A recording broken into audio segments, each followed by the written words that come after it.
how do we decide moving forward, like who belongs and who doesn't? It's a really good question. I feel like we have done this thing as a football viewing public where we will try to justify our positions with numbers and data and analytics.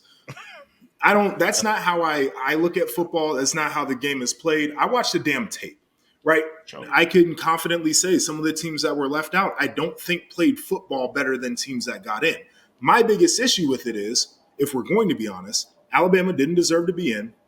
Indiana, SMU probably weren't good enough to be in.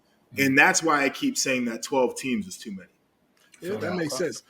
That definitely makes sense what you said. I was gonna say, but that's tough though, because like you're asking a committee that a lot of people probably haven't played the game, and like people watch the game differently when you haven't played the sport, right? Yes. No offense to the committee and things like that, No. but like they don't watch the game the same way as we watch the game, right? Like we watch to see. Go ahead.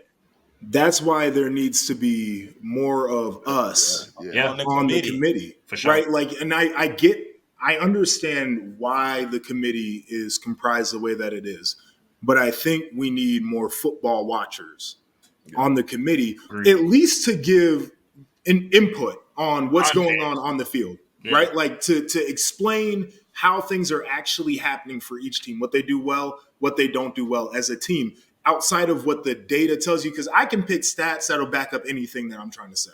One of my things is to always bring it up. There shouldn't be any preseason rankings. I feel like it should be like 4 or 5 weeks into the year that you can maybe start rolling out rankings, because who knows who's actually good before the year starts. So why is this team number one automatic? We don't know how good they are actually. Like I love Florida State and company, like that may happen. So I think that's something they should do away with. I know that makes for ratings, and everything when you have this team's a preseason ranked number one versus this team was a preseason ranked this and that. But I think that's one thing that they should definitely do away with.